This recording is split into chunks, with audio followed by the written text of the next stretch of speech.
Ku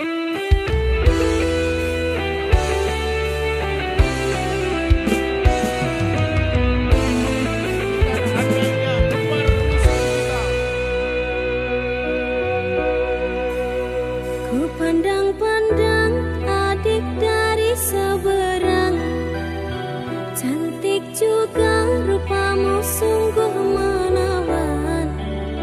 Bolehkah abang bertanya, apa adik ada yang punya? Jika belum, ku ingin nyatakan cinta.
keneng ditata myaning wis kadung sancawis-cawisi sencoba lan sun rumyati yo mung rika sing bisa kakyanti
kudu cilaka akeh sewu.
Tumetes ilon ning sore rembulan iki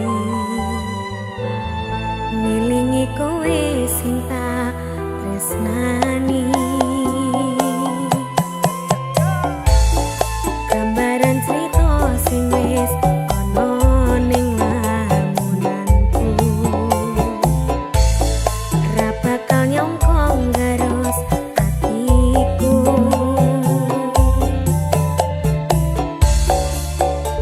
wis tak cukupno kekarepanmu nanging ra ono aji ning ngarepmu kudu aku sing ngalah pengenmu aku salah ngempet nangis nganti bubrah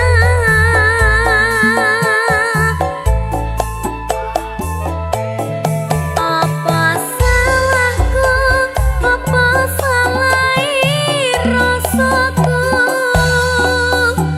mutusi katresnan nganti kelaran-laran Gusti pengen ku ning urip sing mung sepisan iki kutune aku karo kowe dadi siji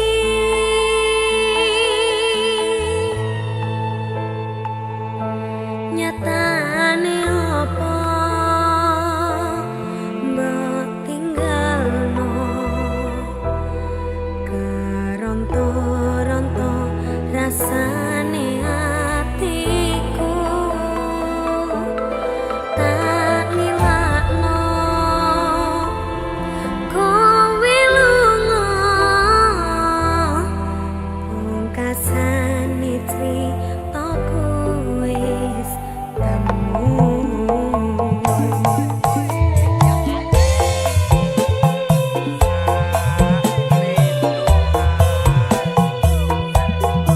sedih aku Mas Arga nyapa kok kudu aku sing ngalah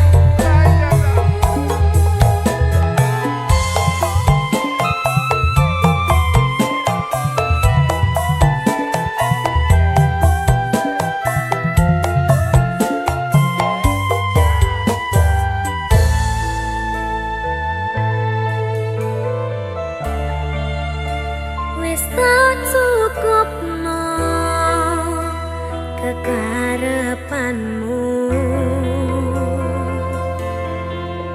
nanging ra ono aji ning ngarepmu kudu aku sing ngalah pengenmu aku salah ngempet nangis nganti bubrah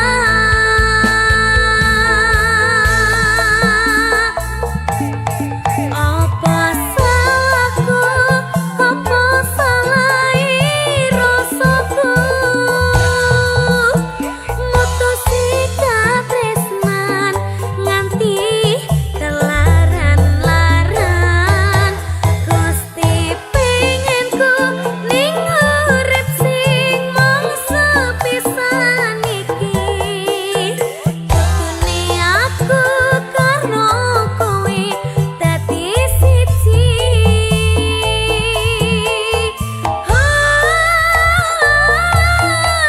apa salahku apa salahe rasaku mutusi katresnan nganti kelaran-laran Gusti pengen ku ning urip sing mung sepisan iki kutune aku karo kowe dadi siji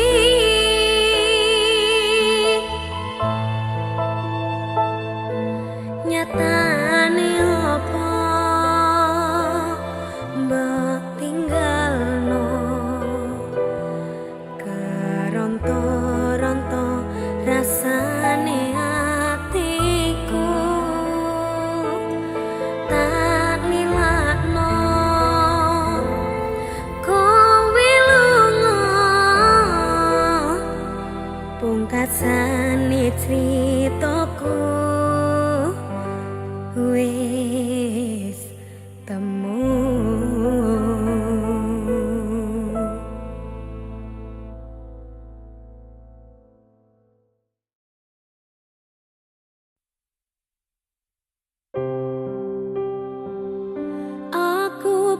pancen ora sempurna, gampang terluka, tapi yen wis bab setia aku juara. Coba sawangan sithik wae perjuanganku, bayangkan jika cerita kita ini bisa membuatmu bahagia.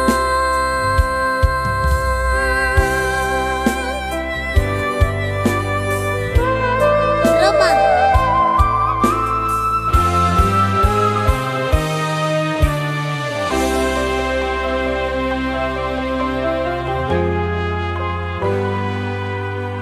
Sampun boten enten tenagane, damel ngimbangi liyane, sing ketok enak uripe, kadang kepitek klaran, ngempet dadi tangisan, rodong panguripan, bakale muter nanging mbuh kapan.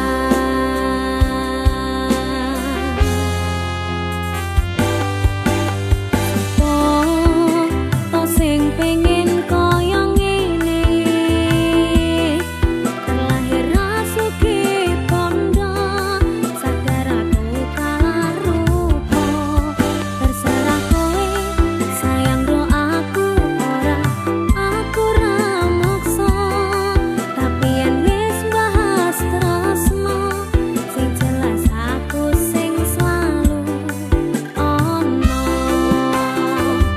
Aku pancen ora sempurna, gampang terluka, tapi yen wis bab setia aku juara.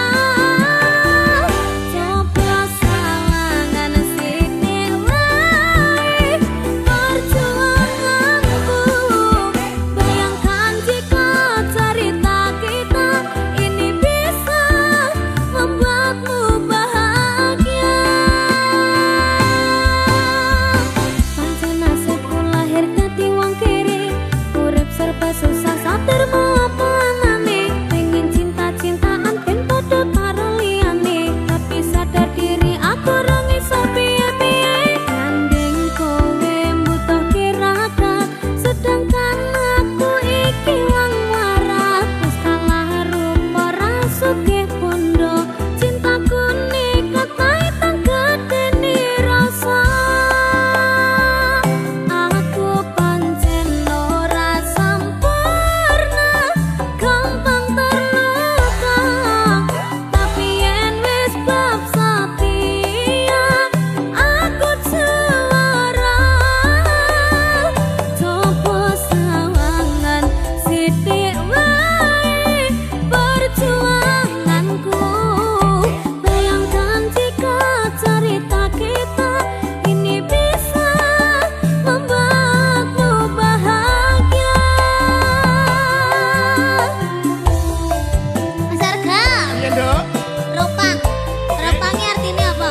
Ropangi pange iki enek artine. Apa? Pangapunten nek liyane niken mboten mawon. Alah, alah.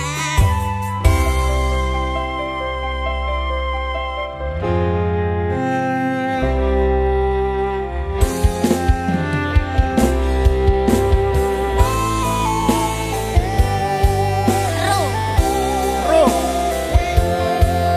Roda itu pasti berputar. Ora rondo panguripan mau. Kenapa wong kere selalu dicampakan, membuat hatiku aja remuk kau abaikan. Tahunan kepikiran selalu terbayang-bayang, meski disepelekan ku coba mengusahakan. Seromos dene ku berjuang, cintaku takkan pernah latah. Kowe tetap tak sanding, rasaku tak berpaling, aku tiada tanding, ku pastikan happy ending. Aku pancen ora sempurna,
mbok aku sing ayu dhewe, ijazahku SMP pengalaman ora duwe, paling penak rapi wae. Aku rapi, aku kenal cowok, kenal cowok irunge rada sempok, setengah tua iki awak lagi bosok, raleh duwe saka simbok, pengen nyambel renek lombok. Kamu cakep bikin aku penasaran, oh ya kayak artis yang turun dari sedan. Aku pusing karena selalu mikirin, ku bawakan dukun dari Magetan, Magetan ora mempan, kadukun Jombang ora mempan, kadukun Ngawi saya edan. Aku bunuh diri mangan duren sak kulite, menek power sak nyeploke, enek bocah ganteng dhewe gawerene tak rapine. Pertamanya aku nggak mengerti kenapa ditangkap Pak Polisi, digebukin setengah mati, disuruh ngakuin barang bukti. Masalahnya karena narkotika, heroin, putau dan sabu-sabu. Wajahku dipotret wartawan sehingga fotoku masuk koran. Jangan bung, jangan menghisap sabu, larangan agama. Jangan bung, jangan membajak lagu, larangan negara.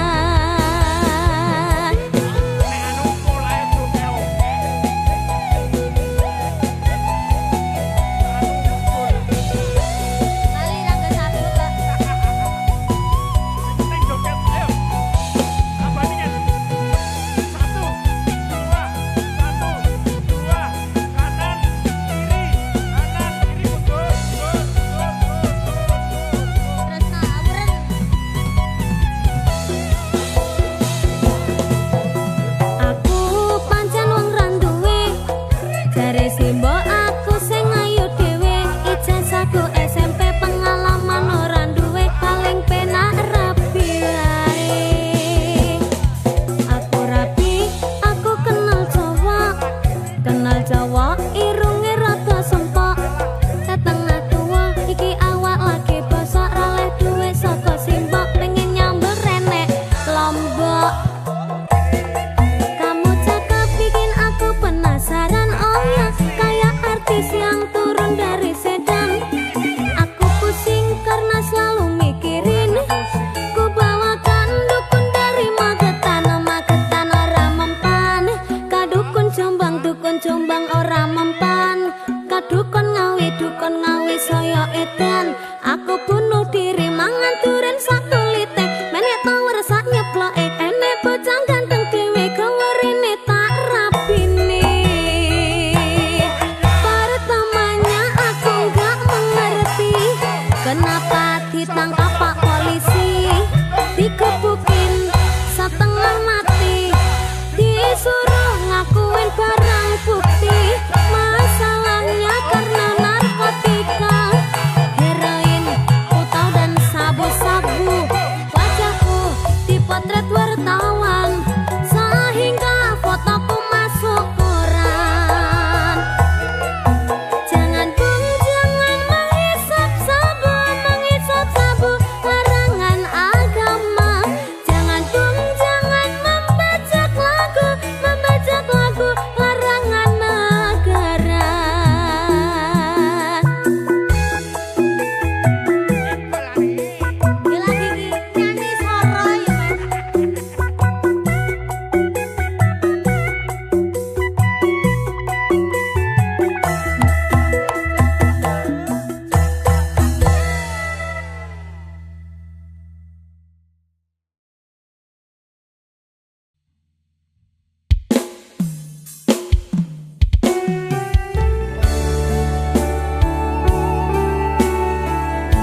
mikir sih, igune wong tua bot.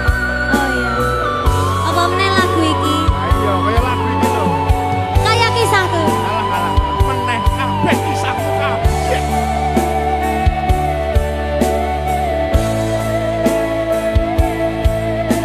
Sabar ya, Nak. Yen pancen kudu pisah, aja nganti ana dadi korban berjuang, ninggalan dhewe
Dadiya kaya Arjuna ra kakean crita susah seneng adepono geran aku lanang golek apa padang edalan ora terus takutang dadiya lanang tenang.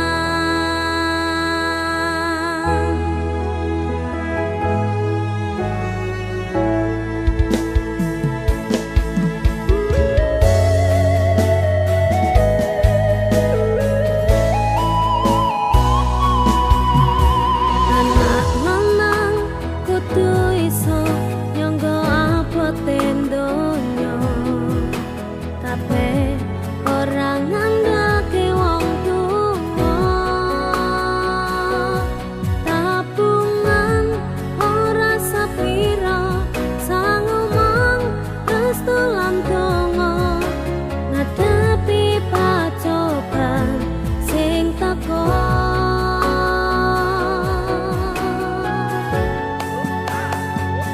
Turut dhewe bapak jen jarangan cali lilir tengah wengi bapak durung bali saya gedhe saya ngerti abote golek rejeki sing halal sing iso berkahi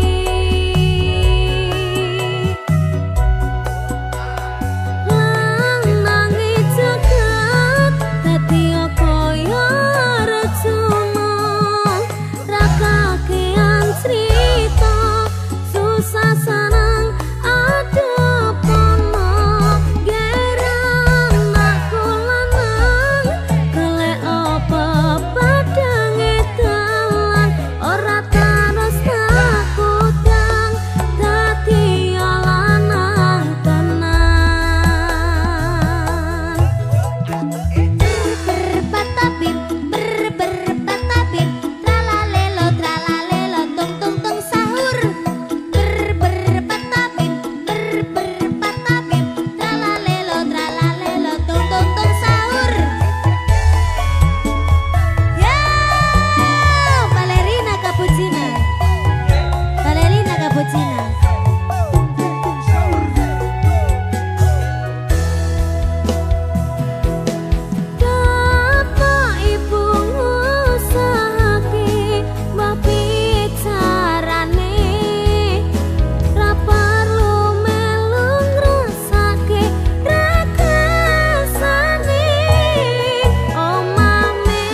Tega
Cinta itu hanya sebatas produk isi kantongmu saja.